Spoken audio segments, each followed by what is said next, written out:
بسم الله الرحمن الرحيم لا حول ولا قوة إلا بالله العلي العظيم الحمد لله رب العالمين وصلى الله على سيدنا ونبينا أبي القاسم المصطفى محمد اللهم صل على محمد وآل محمد وآله الطيبين الطاهرين لا سيما بقية الله في الأرضين أجل الله تعالى فرجه الشريف وجعلنا من أعوان الأنصار.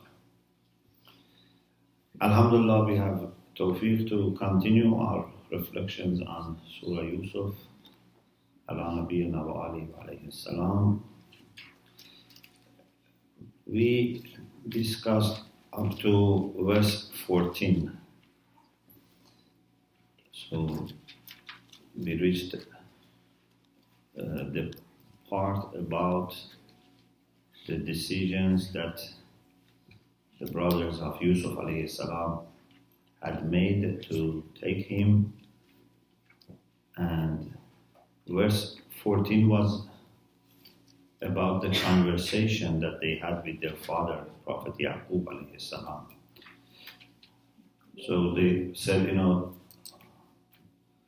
Prophet Yaqub, أرسله معنا غدا يرتع ويلعب وإنا له لحافظون. They asked him to send Yusuf with them tomorrow, the next day, so that he would play around. وَإِنَّا لَهُ لَحَافِظُونَ. And because they knew that the main concern of Yaqub alayhi salam would be the safety of Yusuf, they said with emphasis that truly, surely, we are protecting him. And I think I said that time that they assured him no one other than them can harm him. Don't worry, we are there not to let anyone to harm him, but we harm him.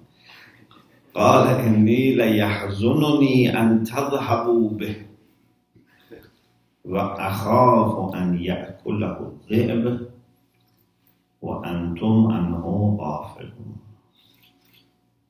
Prophet Yaqub alayhi salam said, just the fact that you take him make me sad.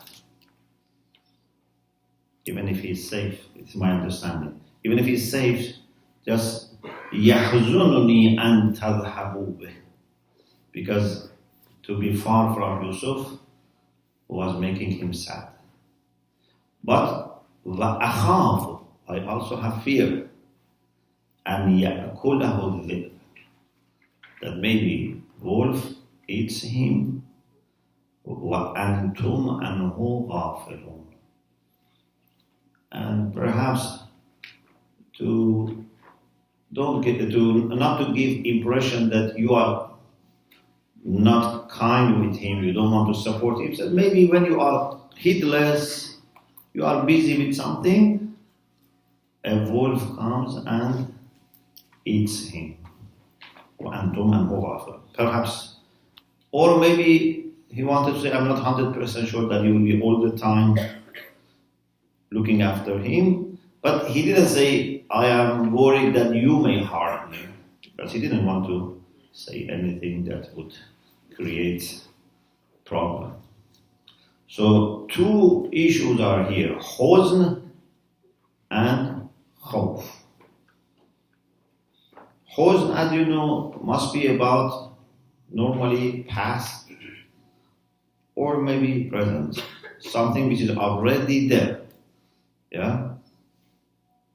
Either you have lost something or you are losing or you are away from something, you already have huzn. Fear is about likely problems that may happen in future. Fear is always about future. Fear is not about the past. Maybe you remember the fear of the past, that's another thing. But the condition of fear is always about something in future. So, إِنِّي لَيَحْزُنُنِي أَن تَذْهَبُوا بِهِ. It makes me sad if you take him with you, and I fear that a wolf may kill him and eat him while you are heedless. قالوا لئن أكله الذئب ونحن عصبة إنا إذا لخاسرون. They said, if wolf eats him and we are a group of strong men, then we would be losers.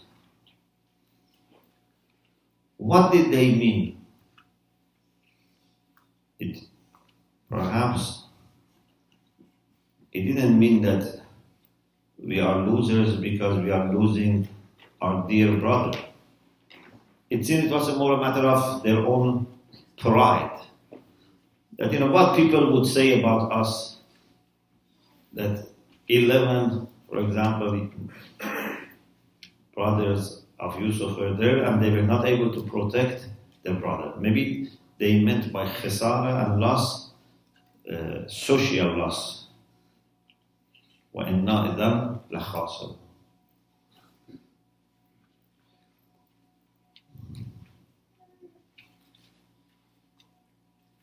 فَلَمَّا, now we go to verse 15. فَلَمَّا ذَهَبُوا بِهِ.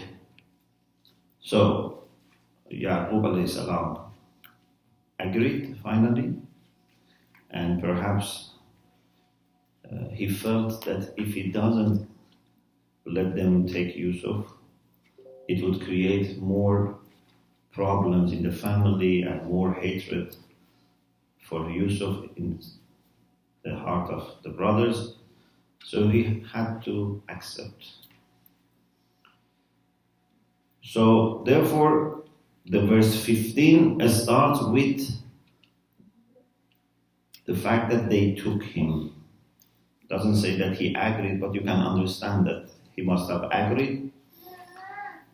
فَلَمَّا ذَهَبُوا بِهِ, when they took Yusuf with them, وَأَجْمَعُوا أَنْ يَجْعَلُوهُ فِي غَيَابَةِ الْجُبِّ. And then they made a consensus, they had agreed on putting him inside a well, because some had the idea that we should kill him, some said no, we should not kill him. Finally they agreed that instead of killing him, they put him inside the well. It is said that Qayabat al-Jub refers to putting him in a room, in a space which is inside the well on the side. So if well is, like vertical, they sometimes make a room on the side above water level, that if someone wants to go there and clean or do something, can be there. So they didn't put him in the end and in the bottom of the well, in water. They put him on the side so that he would remain for some time. وَأَوْحَيْنَا إِلَيْهِ, and we revealed to Yusuf, or maybe here it doesn't mean prophetic revelation. We discussed this in the Quranic series, that Awhayna sometimes it can mean inspiration. It has different meanings. Like Awhayna ila Musa and Arwa'i. That wahi is not prophetic revelation.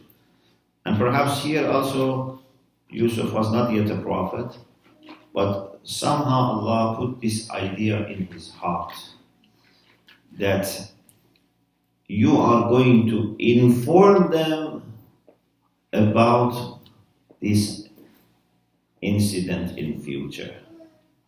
So it means that Allah somehow assured him that he is going to survive and he would be in a good position to inform his brothers about what they have done.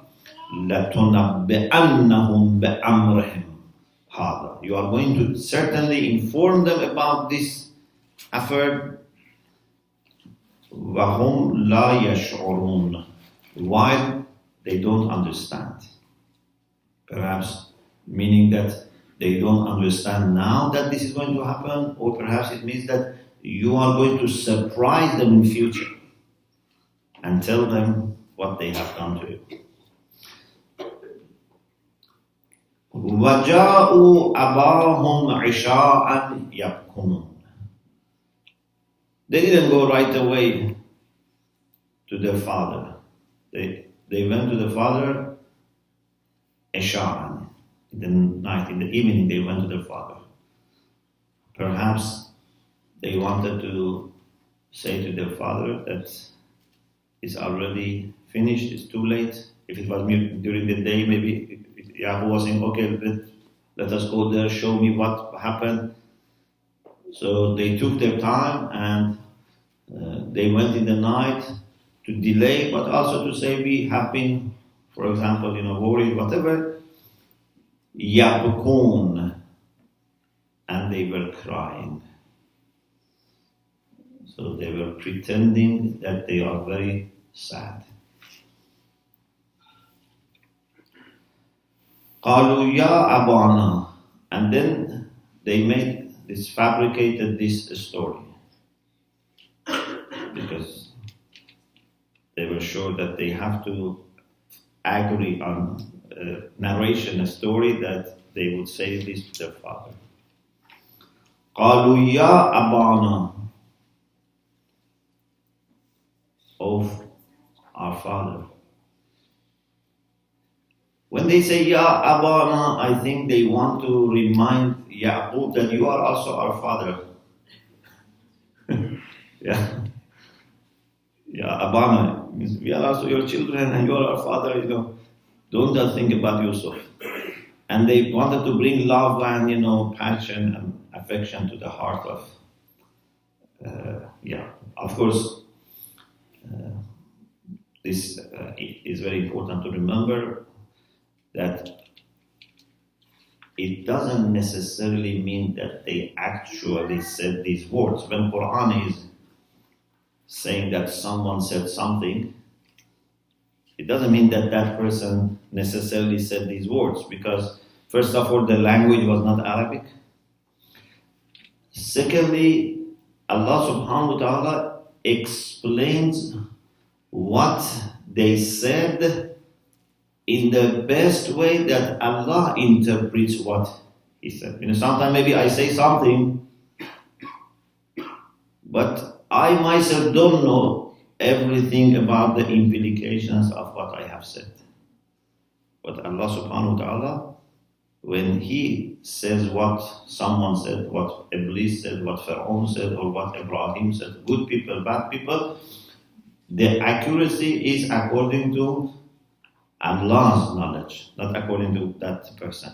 So these words are very important, not because these are translations of what brothers of Yusuf said. These words are very important because this is Allah's account of the message that they gave to Yaqub. So the best way that you can articulate what they say. So this is something that you have to always remember. Ya Abana, inna dhahabna nastabiq. When they wanted to create a story, they had to create a story in the way that could justify the attack of the wolf. And since there were many, so they had to find how we can explain to our father that he was alone. Because if you say, for example, some of us want to make, food, or I do not do this, do that, and still there are so many, 11 people, so 2-3 people could be with him. So we should find a story that can justify Yusuf being alone. So they said, we had a competition.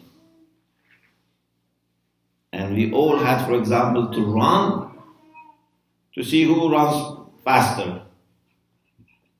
Yusuf was not in their age, so they left him with their dress and belongings.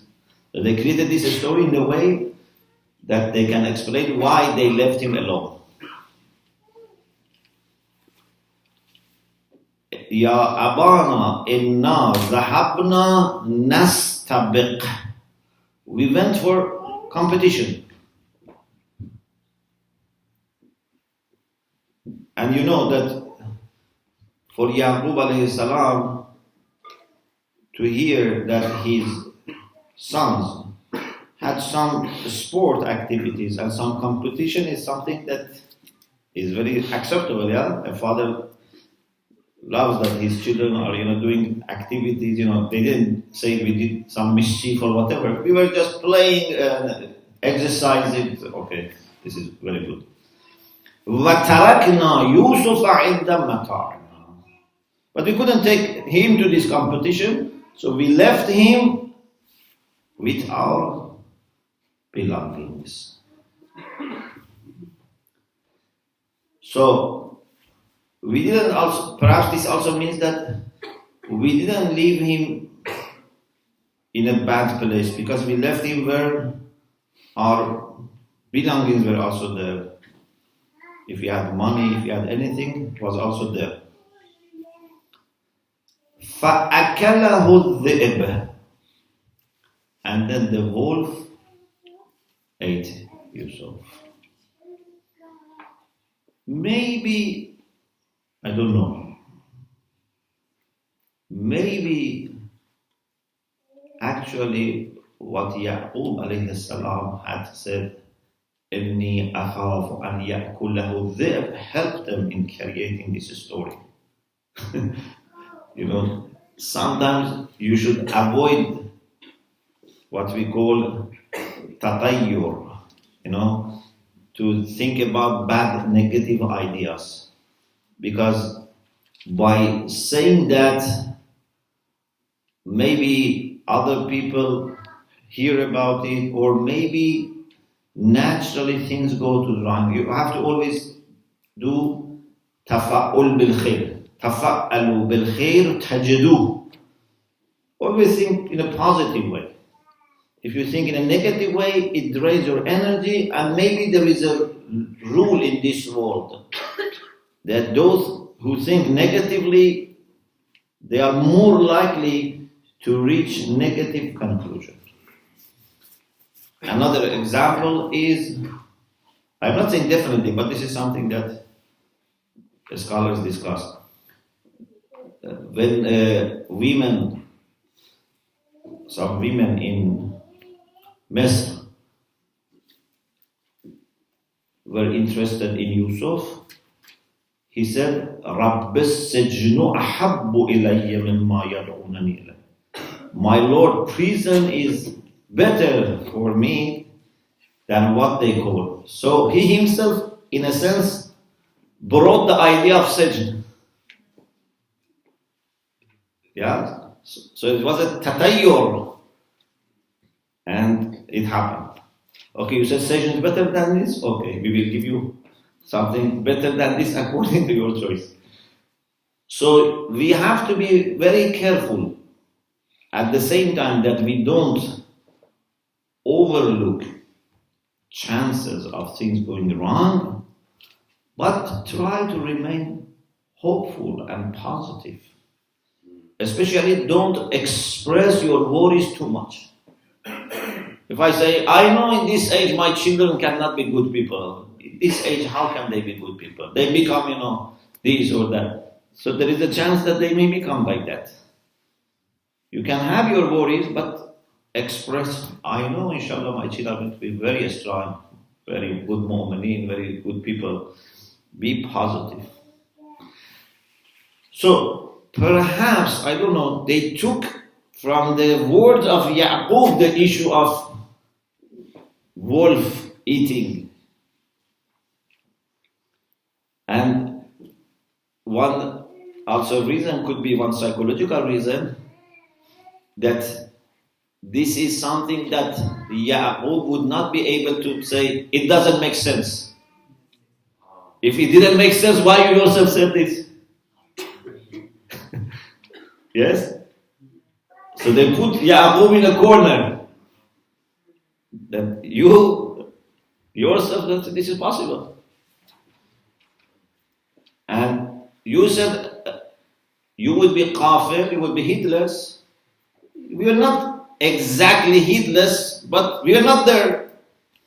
Yes, we were heedless because we didn't think that this might happen. But it's not that we were, really heedless because we were doing something else. So, they thought they are very clever and they fabricated this story.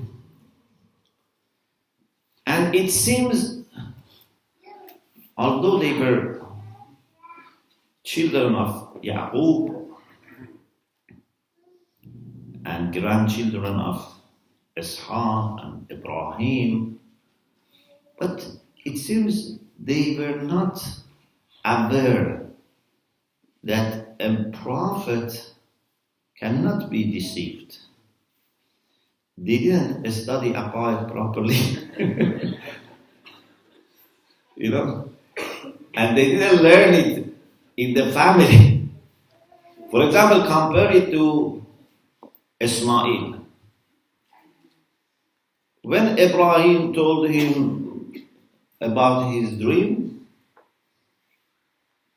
Ya bunayya inni ara fil manam inni azbahuk, said, I had a dream. Ismail was very much aware that dream of Ibrahim is a command of Allah. Therefore he said, Ya aba taf'al ma tu'mar. He knew aqaid properly. He was aware that his father's dream are not ordinary. But these people, after few generations, so they must have more familiarity with the status of the prophets. But they didn't realize, or they didn't, actively keep it in their mind. And of course, Yaqub alayhi salam was not always all the time telling them that, I am a prophet, I receive revelation, So, this is sad, that even son of prophet and grandson of prophet can think like this. So they said, we can deceive him. Maybe one thing also that gave them more chance to do this, because in their life, Yaqub many times must have overlooked their mistakes. Because as a father, even as a prophet, you don't keep reminding people of their mistakes. They didn't know that he, like Rasulullah sallallahu alaihi wasallam,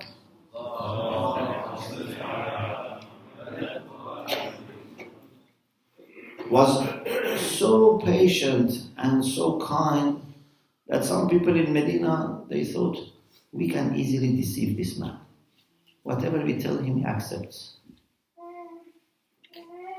Not that he didn't understand, but he was not keeping, telling them, you make this mistake, you make that mistake. So, فَأَكَلَهُ الذِّئْبُ وَمَا أَنْتَ بِمُؤْمِنٍ لَنَا وَلَوْ كُنَّا صَادِقِينَ. And you are not going to trust us even if we are honest. Again, this is a good sentence actually. Because, they said something very clever, but the answer of course is there. But is it true? Because when you have no trust in someone,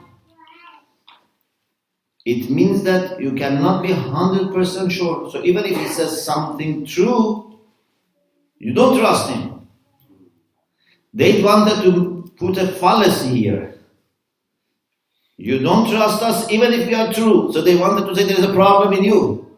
But the answer is actually this is the lack of trust. When I don't trust you, it means even if you are true, I don't trust you. You understand? They were very clever in putting a kind of argument to make Yaqub speechless. But actually the answer is, yes, this is exactly the problem. Because you have been lying in the past, I have no trust in you. So even one day if you say the truth, I don't trust you. It's not my problem, it's you created this atmosphere of lack of trust. But they didn't just say these things, they tried to fabricate also some evidence. Yes? They tried to fabricate some evidence. وَجَاءُوا عَلَى قَمِيصِهِ بِدَمٍ كَذِبٍ. They also brought the clothes of, the dress of Yusuf with a false blood. Maybe from a goat or something, they took some blood and they put on the dress of Yusuf, and it seems that the dress was also intact. If the wolf attacks, must be, torn apart, but it was just with some blood. And perhaps blood was also from outside instead of being inside, because that would be from inside. So this was a false blood that they put. As soon as Yaqub saw that, قال بل سولت لكم أنفسكم أمرا. This cannot be true. Your nafs has decorated for you something. Means you have been deceiving yourself. You must have done something very ugly, but you found it something interesting. So in a sense, he didn't want to directly attack them. He said, you are victims of a deception, but at the same time, you are responsible for that deception because you deceived yourself. So he didn't say, you were so vicious that you did this without any kind of deception. But at the same time, you are responsible. Your nafs, because of your jealousy, whatever, has beautified this. And you did something while you thought it is good. But this thinking was wrong. Do you understand?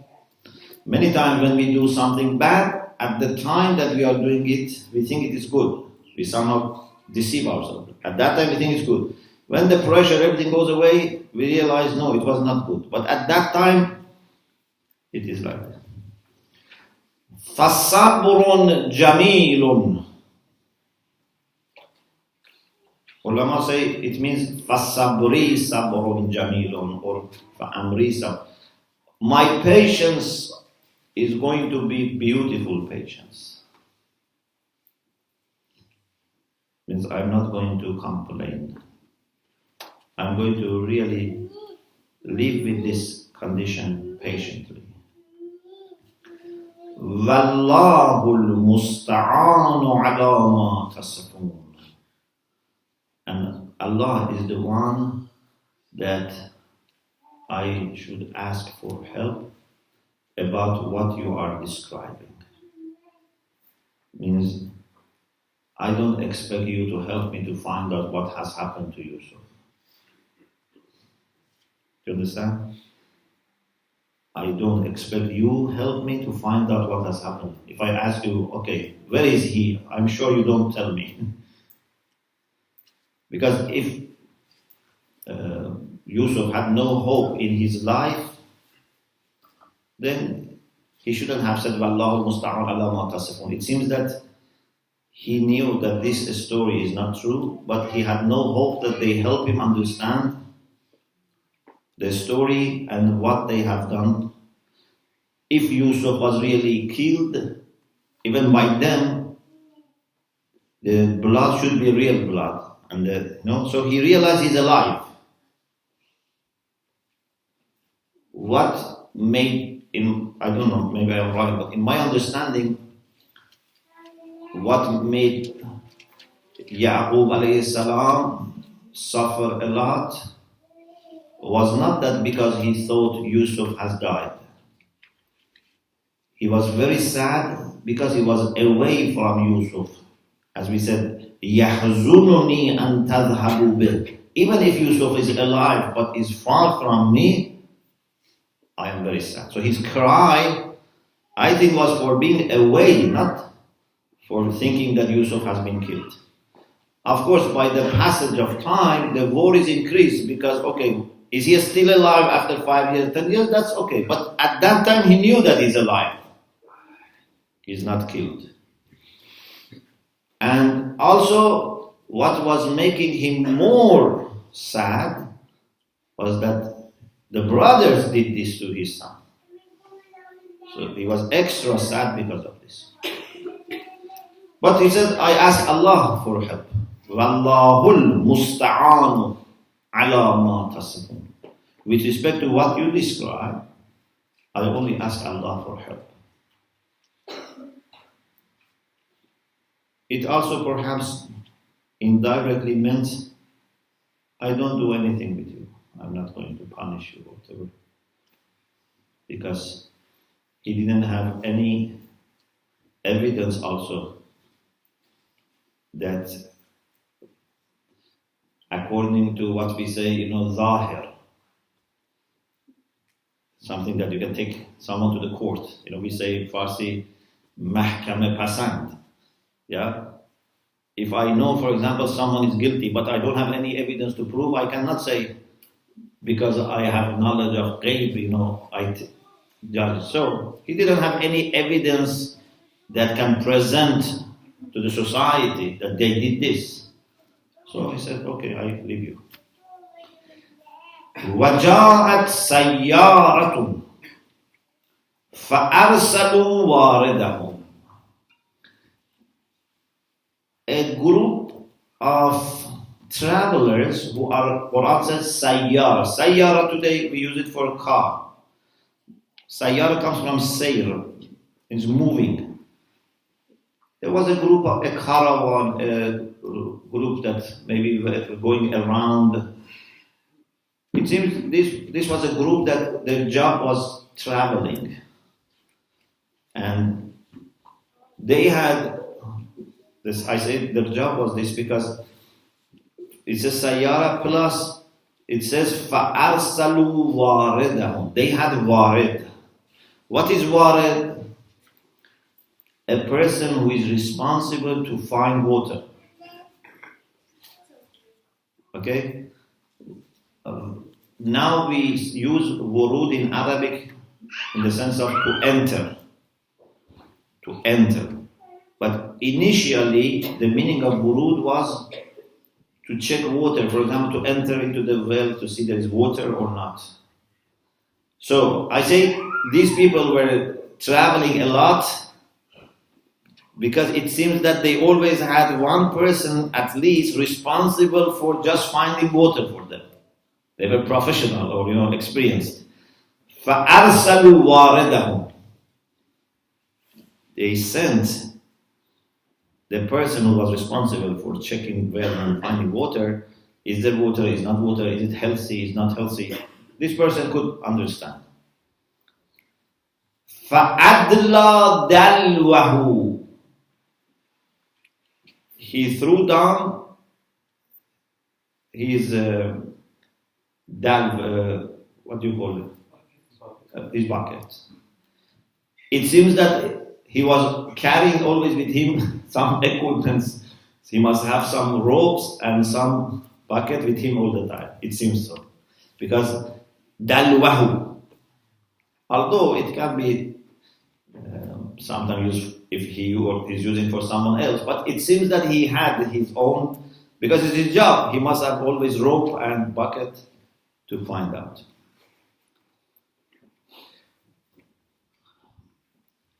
The Quran doesn't say here part of the story, but you can guess. One of the techniques of the Quran is that doesn't say always everything. Sometimes put some 3 dots that you feel it. But Normally there is enough evidence, so it doesn't leave it to your imagination. Just you have to be awake. Are you awake? If you are awake, you get it. فأرسلوا واردهم فأدلى دلوه قال يا بشرى هذا غلام. So what is in between? So when he threw down this, sent down this bucket, he found Yusuf. How? Because Yusuf was in that cell, so he must have heard people talking outside. Then when the rope and the bucket came down, he took it. He was expecting to take something 3-4 liters. It's a little heavy. So he took it out and saw that there is a very beautiful boy coming out. Then he said, Ya Bushra. He took Yusuf, or at least the news, to the people. But it seems he took Yusuf because it says Hada Ghulam. So he showed them the group and said, I have a good news for you. This is Ghulam. Ghulam in Arabic can mean young boy. Sometimes it is servant, but many times it is young boy. There is a young boy. Maybe, I don't know, maybe these people actually were people who were traveling and their trade was to sell slaves. Because it seems it quickly came to the mind that they can sell him. So, Quran says, وَأَسَرُّوهُ بِضَاعَةً. They thought of and tried to hide Yusuf as a good to sell. And it came to their mind. So they, either because common in that time or their job was something like this. It's possible because later on they took him to the market to sell. So they said, let's hide him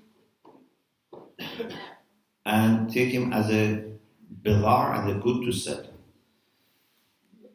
Maybe the reason they wanted to hide him because they were worried that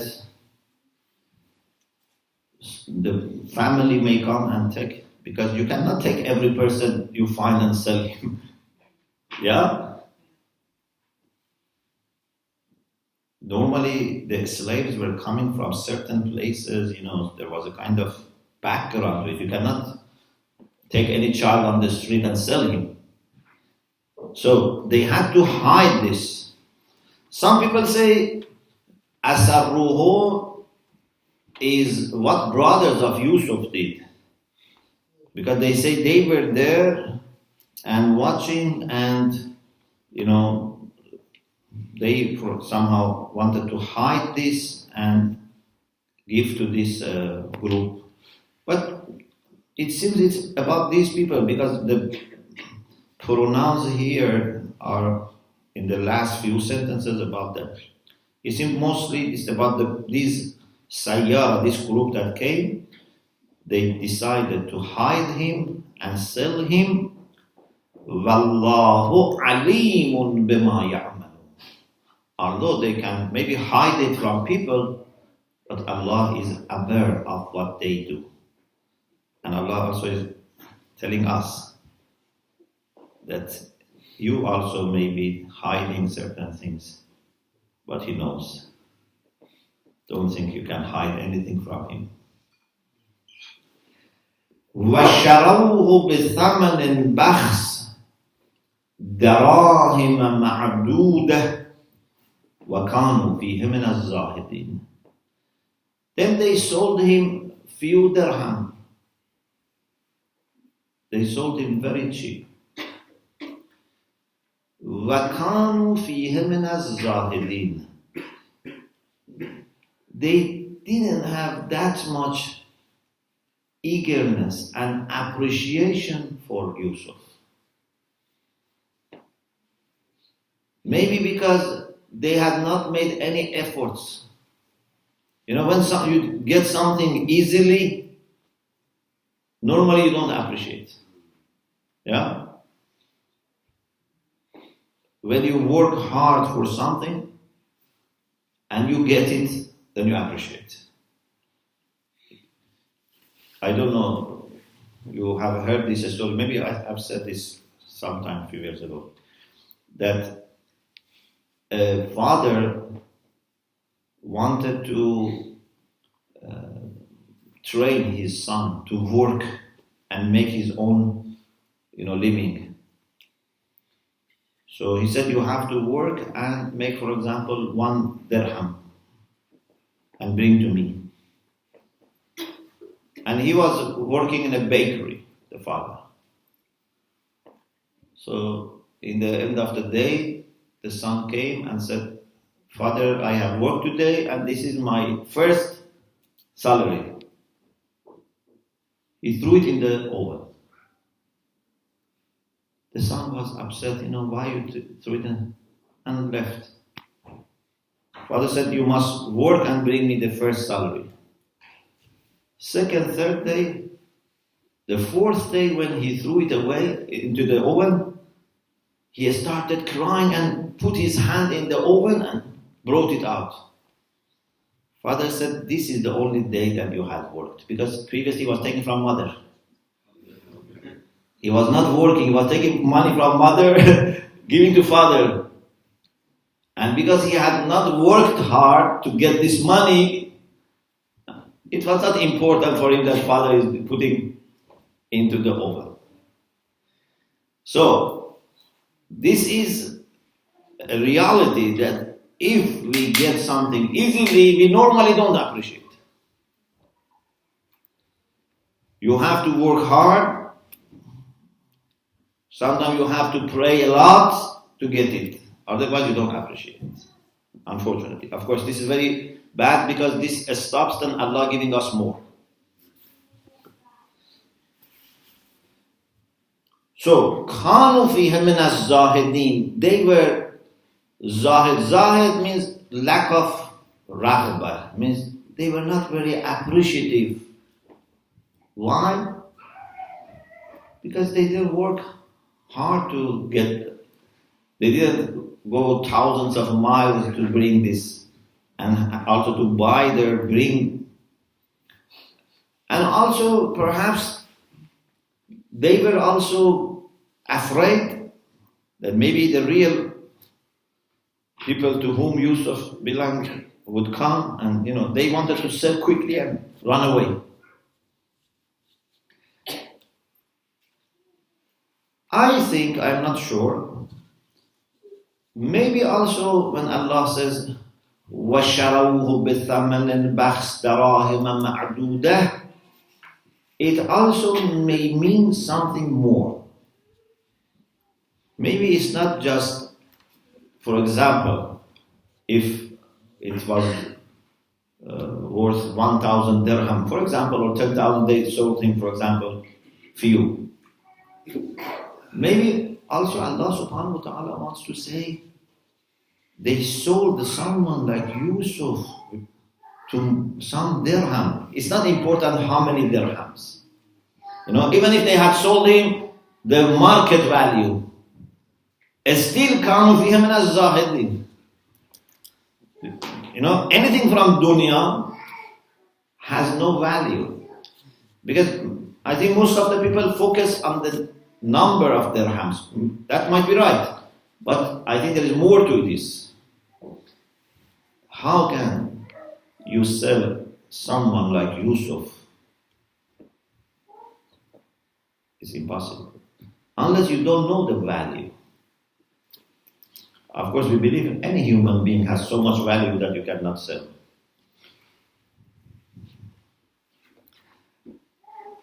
So, again, there are 3 dots here.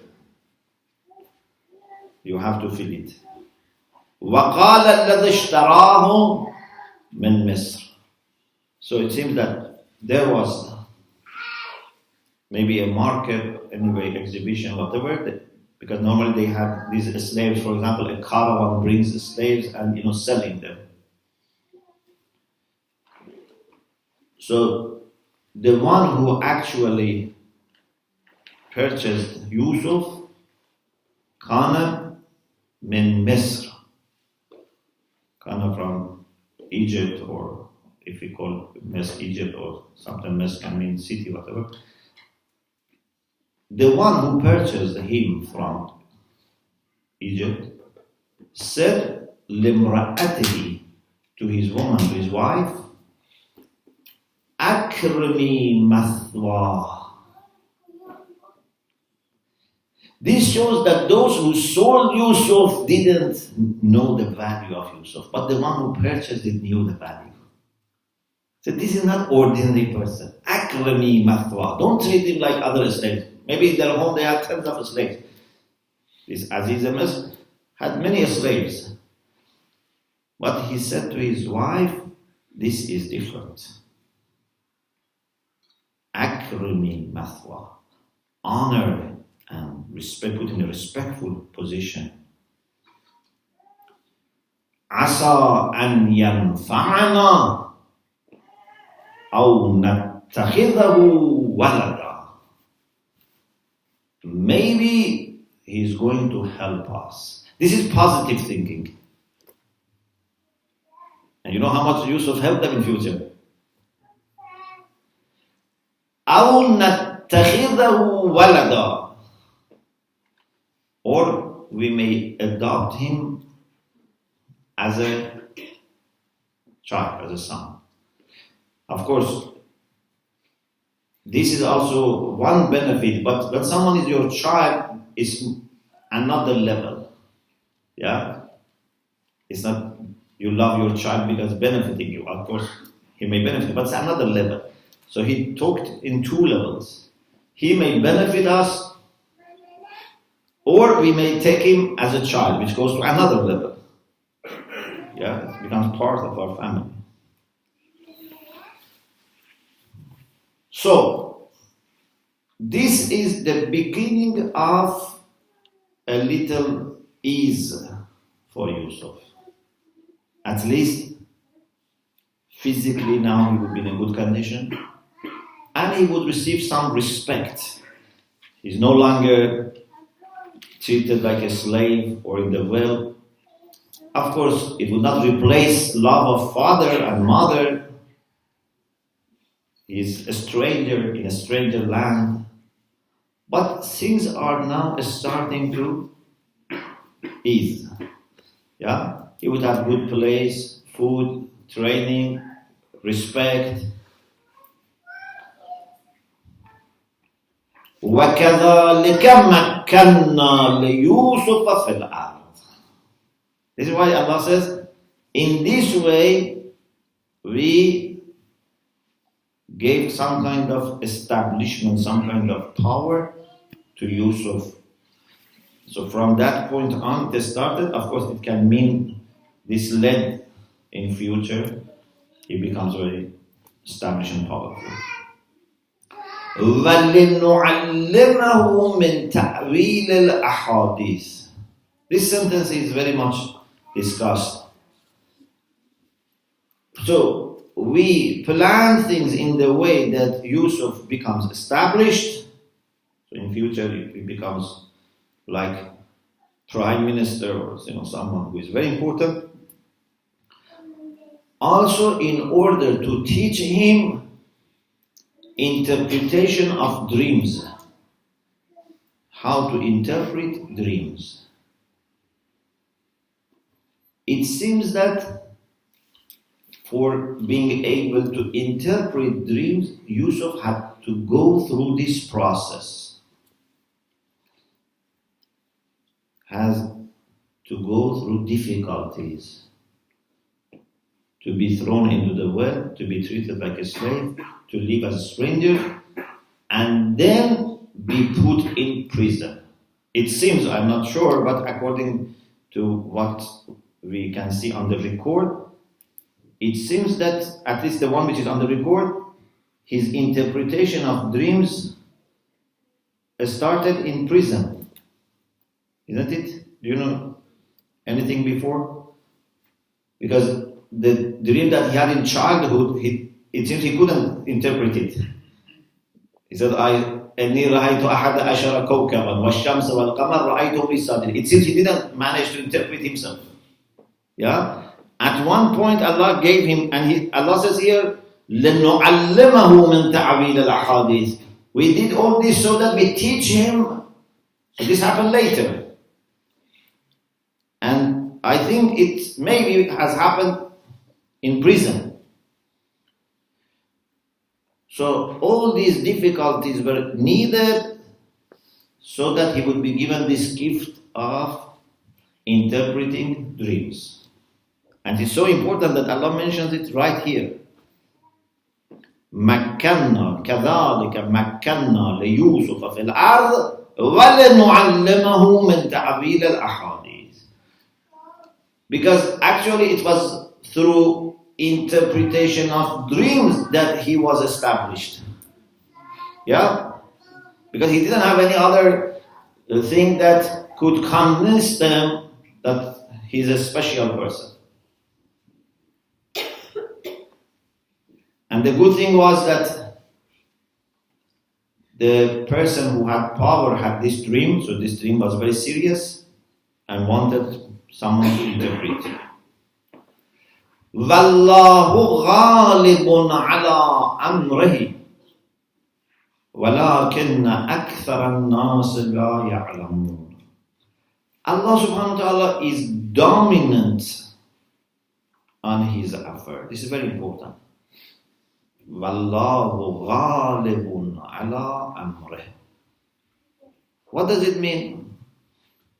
It means that not only nothing goes out of his control. You know, sometimes, for example, suppose, very simple example. Suppose I have a shop. Someone can come and steal from my shop. I don't understand. So I am not ghalibun ala amri, because someone can steal. Or, you know, sometimes maybe regulation changes, market changes, competition. So I can do well from my perspective, but still I may lose. Why? Because I am not ghalibun ala amri. I am not dominant. Most of our affairs, or maybe all of our affairs, are like this. We are not dominant. We are just one player. We are not the only player. Allah subhanahu wa ta'ala is different. He is the only player under whom there are other players. But no one is at the level to challenge him. Wallahu ghalibun ala. So you should never think anyone, even shaitan, with all his allies, are able to pose even the least of challenge to Allah subhanahu wa ta'ala. They cannot create any challenge for him. Wallahu ghalibun ala amrih. وَلَكِنَّ أَكْثَرَ النَّاسِ لَا يَعْلَمُ. Unfortunately, most of people, some people know, but most of people don't. وَلَمَّا بَلَغَ أَشُدَّهُ. What time is? Okay, maybe we stop here. Inshallah, we continue this tomorrow. We pray to Allah subhanahu wa ta'ala to enable us to appreciate all His blessings more, especially the blessing of Quran, the blessing of Ahlul Bayt, the blessing of Iman, and the blessing of true friendship. Alhamdulillah Rabbil Alamin.